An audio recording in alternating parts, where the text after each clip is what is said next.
European രാജ്യങ്ങൾ വരെ മോളെ തിരിച്ചറിഞ്ഞു. ഇപ്പോഴും നമ്മൾ മലയാളികൾക്ക് ഇതുവരെ തിരിച്ചറിയാൻ പറ്റിയിട്ടില്ല. നിങ്ങൾ ആലോചിക്കണം, ഇന്ത്യയിൽ നിന്നുള്ളൊരു വാർത്തയിൽ ഈ മൂന്നേ പേരെയാണ് കാണിച്ചേക്കുന്നത്. അതിലാണ് ഈ കൊച്ചു മിടിക്ക് അവസരം പിടിച്ചേക്കുന്നത്. കൊറോണ സമയത്താണ് ഞാനും ഈ മൂത്ത മോളുമായിട്ട് ചെസ് കളിക്കാനായിട്ട് തുടങ്ങിയത്. മൂത്ത മോളും ചെസ് കളിയാണ്. മൂത്ത മോള് ആലപ്പുഴ ജില്ലയിലെ പ്രതികരിച്ച് under-11, under-13 എന്നീ വിഭാഗങ്ങളിൽ ചാമ്പ്യനായിട്ടുണ്ട്. കൊറോണയ്ക്ക് ഒരുപാട് സമയം വീട്ടിൽ ഇരുന്നപ്പോൾ അവർക്കൊരു സമയം പോക്കെന്നുള്ള രീതിയിൽ ആലോചിക്കുന്നൊരു കളിയല്ലേ, ബുദ്ധിപരമായിട്ടുള്ള കളിയായിട്ട് അതിനെ പ്രോത്സാഹിപ്പിക്കുന്ന രീതി ഞാൻ മൂത്ത മോളുമായിട്ട് കളിക്കാൻ തുടങ്ങി. അപ്പോൾ അന്ന് ഇവള് കുഞ്ഞാ 3 വയസ്സൊക്കെ ഉള്ളു. അപ്പൊ അന്ന് തൊട്ടേ അവള് ഇതിൻ്റെ അത് ശ്രദ്ധിക്കും. ടൂർണമെന്റ് പോകുന്നത് ഞങ്ങൾ 4 പേരും കൂടെ. അപ്പൊ അവിടെ ചെല്ലുമ്പോൾ എനിക്ക് കളിക്കാൻ അളിനേത്താന്ന് പറഞ്ഞ് ഞങ്ങളുടെ ഇങ്ങനെ വഴക്കിട്ടോണ്ടിരിക്കും. അപ്പൊ ഈ റൗണ്ട് കഴിഞ്ഞിട്ട് ഇറങ്ങുന്ന കുട്ടികളുണ്ടല്ലോ, അവരെ വിളിച്ച് അവരുടെ കൂടെ ഇരുത്തി ഞങ്ങൾ പുറത്തിരുത്തി കളിപ്പിക്കും. 4 വയസ്സോ 4.5 വയസ്സോടെ അടുത്തോടെ തന്നെ ഇവള് ആദ്യത്തെ മത്സരത്തിൽ കളിച്ച് സെലക്ഷൻ വന്നപ്പോൾ നമുക്ക് അങ്ങനെ വലിയ പ്രതീക്ഷയൊന്നും ഇല്ല. 5 വയസ്സല്ലേ ഉള്ളു. അവിടെ വെച്ചും ഇവള് നമ്മള് പ്രതീക്ഷിക്കാതെ തന്നെ 1ാം സ്ഥാനം കരസ്ഥമാക്കി. ഞാൻ നാഷണൽ ചാമ്പ്യൻഷിപ്പിൽ പങ്കെടുത്ത ഏറ്റവും പ്രായം കുറഞ്ഞ കുട്ടി ഇവളായിരുന്നു.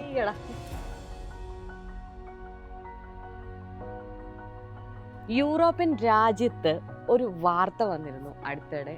നമ്മുടെ ആലപ്പുഴയിൽ നിന്ന് ഒരു 5 വയസ്സുകാരിയുടെ ചെസ് കളിക്കുന്ന വാർത്ത. അതായത് കേരളത്തെ പ്രതിനിധീകരിച്ച് അടുത്തിടെ പശ്ചിമ ബംഗാളിൽ നടന്ന under-7 പങ്കെടുത്ത വ്യക്തിയാണ് തീർത്ഥക്കുട്ടിയാണ് ഇവിടെ ഇരിക്കുന്നത്. തീർത്ഥക്കുട്ടിയും ചേച്ചിയും കൂടി ഇരുന്ന് കളിയോട് കളിയാണ്.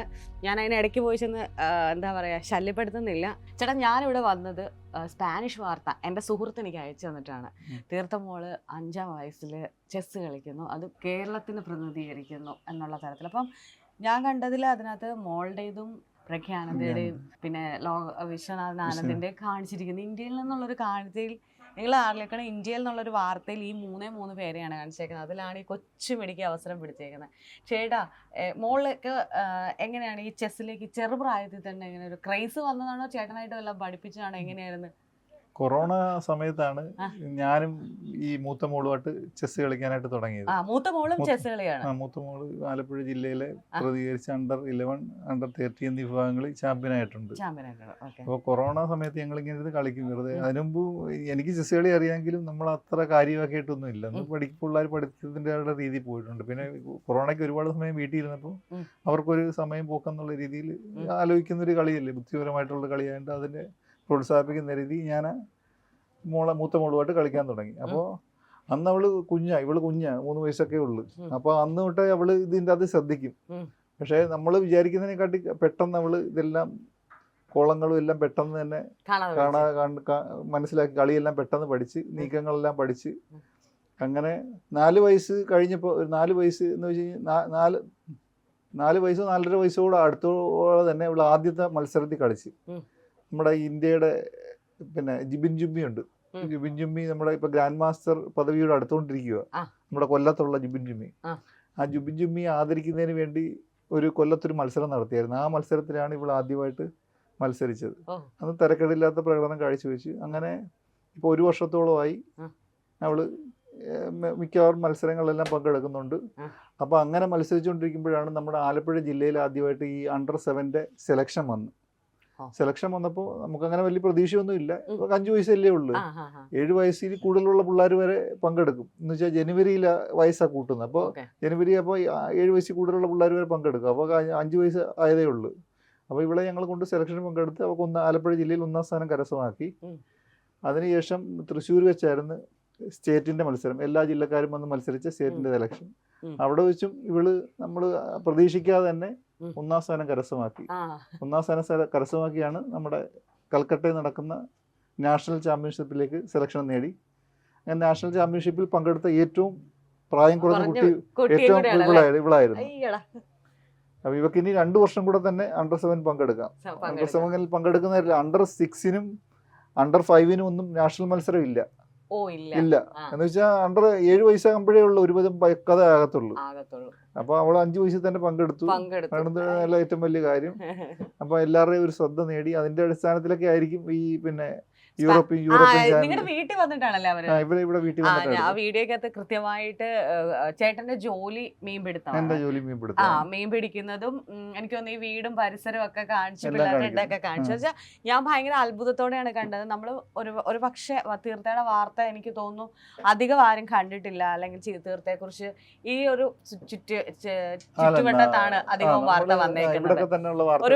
ഒരു സ്റ്റേറ്റ് ലെവലിൽ ഒരു വാർത്തയോ ഒരു ക്യാരി ഫോർവേഡോ ചെയ്തിട്ടില്ല. മോള് പ്രതിനിധീകരിക്കാൻ പോയിട്ട് പോലും ഒരു മിനിസ്റ്റേഴ്സിന്റെ തലത്തിൽ പോലും ഒന്ന് അറിഞ്ഞതായിട്ട് എനിക്ക് ഞാൻ കണ്ടിട്ടില്ല. എന്ന് വെച്ച് കഴിഞ്ഞാലേ ഒരു അപ്രിസിയേഷൻ നേരത്തെ കിട്ടിയിട്ടില്ല. അപ്രിസിയേഷൻ ഒക്കെ ഒരുപാട് കിട്ടിയിട്ടുണ്ട്, എങ്കിലും ഈ സ്റ്റേറ്റ് തലത്തിലുള്ള വാർത്ത വന്നില്ല. പക്ഷെ അവര് ശ്രദ്ധിച്ചേ, ഈ യൂറോപ്യൻ ചാനലുകാർ ശ്രദ്ധിച്ചെന്ന് പറയുമ്പോൾ അതെ, അവര് ശ്രദ്ധിച്ചു എന്നുള്ളതാണ്. ചെസ് എന്ന് പറയുന്നത് അത്രയും ബ്രില്യന്റ് ആയിട്ട് കളിക്കുന്ന ഒരു കളിയാണ്. അപ്പൊ കൊച്ചുകുട്ടി തന്നെ കേരളത്തിന് വേണ്ടി പ്രതികരിക്കാൻ 5 വയസ്സുകാർ തന്നെ വന്നതുകൊണ്ടാണ് അവർ ശ്രദ്ധിക്കപ്പെട്ടത്. എനിക്ക് തോന്നുന്നു ആ മത്സരത്തിൽ ഒരു പക്ഷേ അവരവിടെ വന്നിട്ടുണ്ടാകും, അവരുടെ ടീമോ പ്രതിനിധി ചെസ്സിനെ വെച്ചിട്ട്. ചെസ് മത്സരത്തിൽ വന്നില്ലെങ്കിൽ തന്നെ അവർക്ക് ഇത് അറിയാൻ പറ്റുമല്ലോ. ഓൺലൈനായിട്ട് തന്നെ എത്ര വയസ്സുള്ള ആള് പങ്കെടുക്കുന്നത് എന്നുള്ള കാര്യങ്ങളും എല്ലാം മനസ്സിലാക്കാൻ കഴിയും. അങ്ങനെയാണ്. ഇത് ചേട്ടന്റെ മൂത്ത മോളല്ലേ? മൂത്ത മോള്. ആളുടെ പേരെങ്ങനെയാ? ജാനകി. ജാനകിയും തീർത്ഥേ. ആഹാ, നല്ല പേരൊക്കെയാണല്ലോ രണ്ടുപേർക്കും. ജാനകി ഇപ്പൊ ഇത് വെക്കുവോ, ചെക്ക്മേറ്റ് വെക്കുവോ അനിയത്തി? തോപ്പിക്കുവോ? കളി ഈക്വൽ ആയിട്ട് നടക്കുവോ? ഈക്വൽ ആക്കുവാണോ? ഈക്വൽ ആയിട്ട് നടക്കുവാണോ? ഇപ്പൊ എങ്ങനെയുണ്ട് പെർഫോമൻസ്? കുഴപ്പമില്ല. ഞാനേ മറ്റേ സ്പാനിഷിൽ അവരോട് പറഞ്ഞു അനിയത്തി ഭയങ്കര കുറുമ്പാണെന്നാണോ? ആണോ? കുറുമ്പായതുകൊണ്ടാണോ ചെസ് പഠിപ്പിക്കാൻ വിട്ടെ? ഇവള് ഞങ്ങൾ രണ്ടുപേരും കൂടെ കളിക്കുമ്പോ വന്നിരുന്ന് കാണുമായിരുന്നു. അങ്ങനെ ഒരു ടൂർണമെന്റ് കണ്ടപ്പോ വെറുതെ വിട്ടതാണ്. മോൾ എത്ര വയസ്സ് മുതലായിരുന്നു ഇത് പഠിച്ച് മത്സരിക്കാൻ പോയത്? 9 വയസ്സ് മുതലല്ലേ? ഇപ്പൊ എത്രാം ക്ലാസ്സിലാണ് പഠിക്കുന്നത്? 6. തീർത്ഥക്കുട്ടി LKG-ലാണല്ലേ? UKG. ആ ചിരി കണ്ടാ മതിയല്ലോ.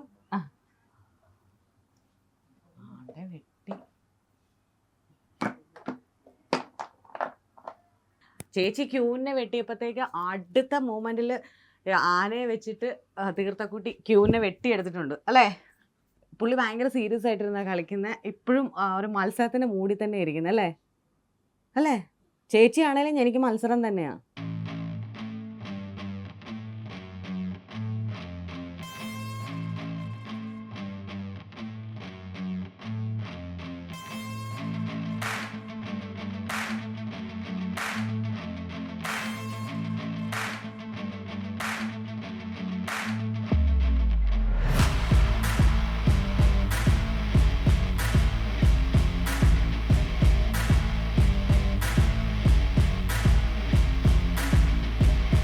മത്സരം ഏകദേശം ഇപ്പം തന്നെ വൈൻഡപ്പ് ആകാൻ പോവാണ്. ഒരു ചെക്ക്മേറ്റ് കാണാനാണ് ഞാൻ നിൽക്കുന്നത്. രണ്ടുപേരും വിട്ടു കൊടുക്കുന്നില്ല. പക്ഷെ തീർത്ഥയ്ക്ക് ചിരിയൊക്കെ വരുന്നുണ്ട്.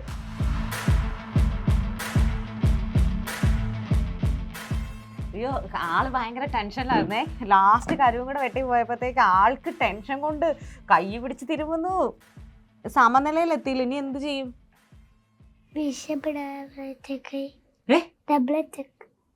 ബിഷപ്പിന് ഡബിൾ അറ്റാക്ക് കിട്ടിയപ്പോഴാണോ കുഞ്ഞിന് പ്രശ്നമായി പോയത്? ആ കുഞ്ഞ് ശ്രദ്ധിച്ചില്ലായിരുന്നോ? ചേച്ചിനല്ലേ ആദ്യം തോപ്പിക്കണ്ടേ? അപ്പം എങ്ങനെയാ അടുത്ത വയസ്സിൽ നമുക്ക് ഇനി പോയി കളിക്കണ്ടേ? കുഞ്ഞിൻ്റെ ട്രോഫീസൊക്കെ ഒന്ന് കാണിച്ചു തരാമോ? കിട്ടിയത് കുഞ്ഞിനും ചേച്ചിക്കും ഒക്കെ കിട്ടിയത്. എന്നാ വാ. ഇത് നിറച്ചു അവരുടെ ട്രോഫിയാണേ. എന്നതാ ഞാൻ കേട്ടില്ല.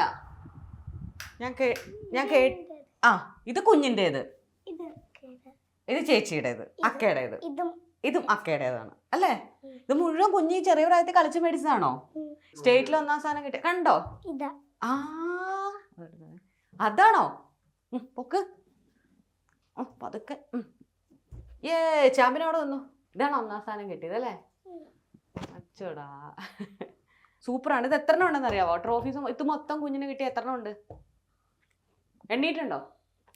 ഒരു 50 ട്രോഫി കാണത്തില്ലേ? 50 എണ്ണം കാണത്തില്ലേ? നീ പോരെ ബാ. അപ്പൊ ശരിക്കും ഞാൻ ചെസ് ചേട്ടൻ മാത്രമേ പഠിപ്പിച്ച, ചേച്ചിയെ പഠിപ്പിച്ചിട്ടില്ലേ? ചേട്ടൻ മാത്രമേ പഠിച്ചുള്ളൂ, ചേച്ചിയെ പഠിപ്പിച്ചില്ലേന്ന്? എനിക്കും അറിയാം. അറിയാല്ലേ. ഈ ആള് ചെസ് കളിയിൽ ഇൻട്രസ്റ്റ് ഉണ്ടെന്ന് തോന്നിയത് എപ്പോഴായിരുന്നു? ഇപ്പൊ ചേട്ടൻ പറഞ്ഞു ചെറുതിൽ ഇവരുടെ കളി കാണുമായിരുന്നു പറഞ്ഞു. ടൂർണമെന്റ് പോകുന്നത് ഞങ്ങൾ 4 പേരും കൂടെ. അപ്പൊ അവിടെ ചെല്ലുമ്പോ എനിക്ക് കളിക്കാൻ അളിനെത്താന്ന് പറഞ്ഞ് ഞങ്ങളുടെ ഇങ്ങനെ വഴക്കിട്ടോണ്ടിരിക്കും. അപ്പൊ ഈ റൗണ്ട് കഴിഞ്ഞിട്ട് ഇറങ്ങുന്ന കുട്ടികളുണ്ടല്ലോ, അവരെ വിളിച്ച് അവളുടെ കൂടെ ഇരുത്തി ഞങ്ങൾ പുറത്തിരുത്തി കളിപ്പിക്കും. അത്രയൊക്കെ പറയാറുണ്ട് അല്ലേ?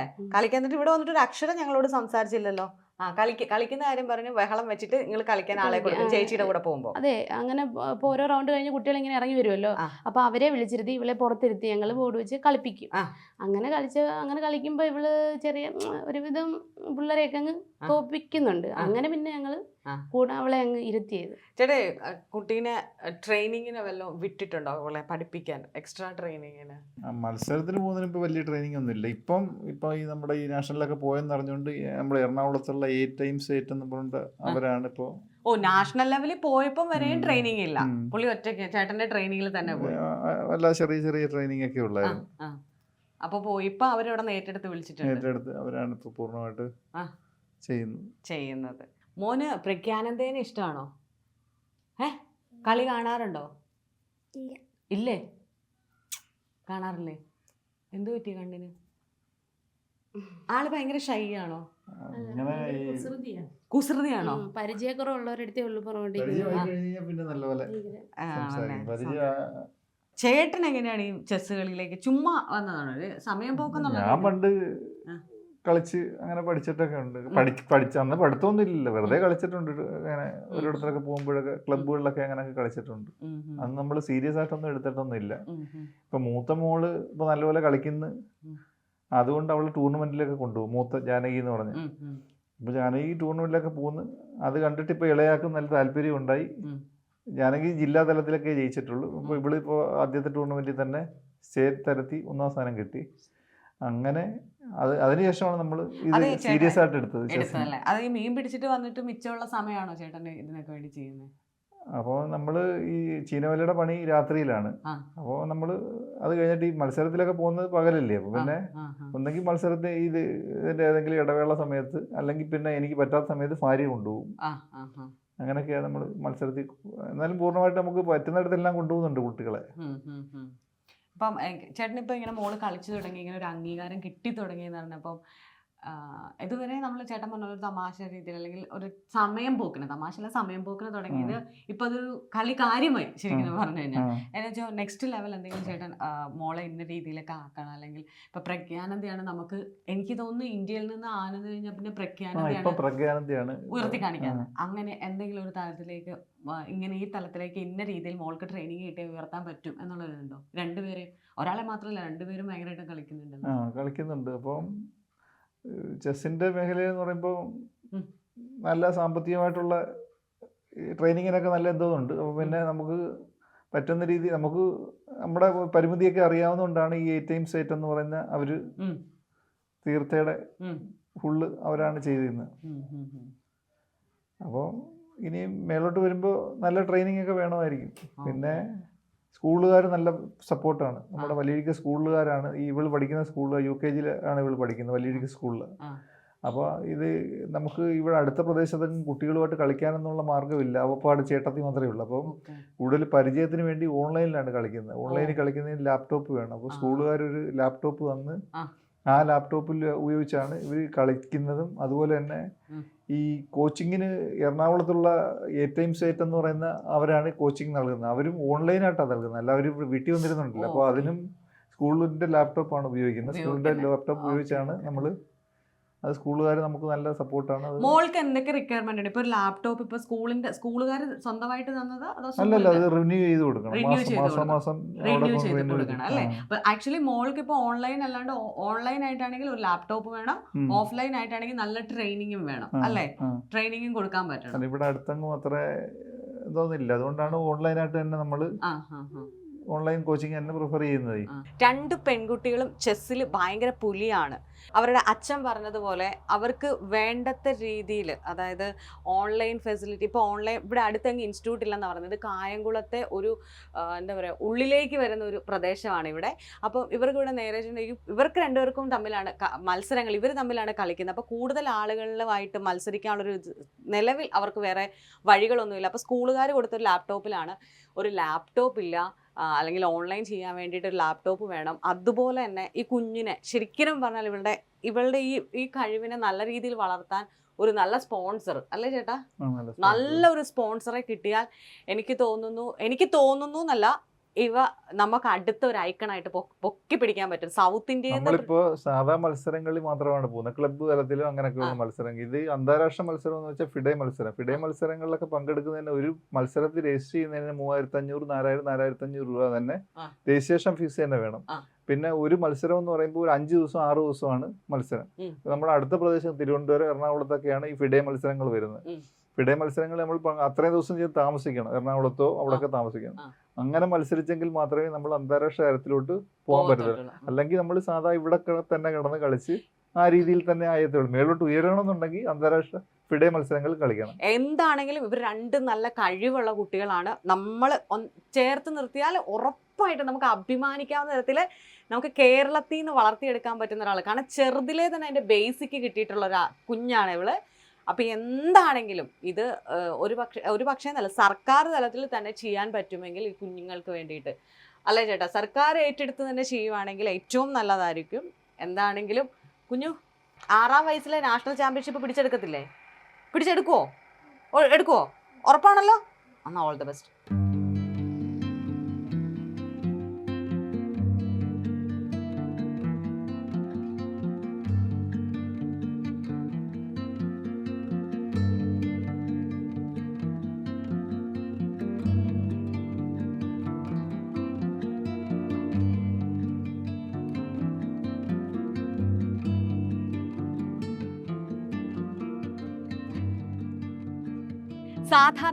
സാധാരണക്കാരനായ മത്സ്യത്തൊഴിലാളിയുടെ മകളാണ് ഈ തീർത്ഥമോള്. എന്താണെങ്കിലും ഈ തീർത്ഥമോളുടെ ഈ കഴിവ് നമ്മൾ മലയാളികൾക്ക് മനസ്സിലാക്കാൻ പറ്റിയില്ലെങ്കിലും, ഞാൻ ആദ്യമേ തന്നെ പറഞ്ഞ പോലെ സ്പാനിഷ് ലാംഗ്വേജിലെ ന്യൂസ് കണ്ടിരുന്നു ഞാൻ. അത് ഏകദേശം 5ഓളം ഭാഷകളിലുള്ള ചാനലിലാണ് അവരെടുത്തത്. യൂറോപ്യൻ രാജ്യങ്ങൾ വരെ മോളെ തിരിച്ചറിഞ്ഞു. ഇപ്പോഴും നമ്മൾ മലയാളികൾക്ക് ഇതുവരെ തിരിച്ചറിയാൻ പറ്റിയിട്ടില്ല. ഇപ്പോൾ ചേട്ടൻ പറഞ്ഞ പോലെ തന്നെ ഇപ്പോൾ 5 വയസ്സേ ആയിട്ടുള്ളൂ. ഇനി 6ലേക്ക് വരും, 7ലേക്ക് വരും. നെക്സ്റ്റ് 2 വർഷവും മോൾക്ക് ദേശീയ തലത്തിൽ കളിക്കാനാവും. നല്ല അണ്ടർ 7 കാറ്റഗറിയിലെ ചാമ്പ്യൻഷിപ്പിൽ കളിക്കാനാവും. അപ്പം നല്ലൊരു ട്രെയിനർ അല്ലെങ്കിൽ നല്ലൊരു സ്പോൺസറെ കിട്ടിയാൽ തീർത്ഥക്കുട്ടി പൊളിച്ചെടുക്കും, അല്ലേ? ചെക്ക് വെക്കത്തില്ലേ? വെക്കും.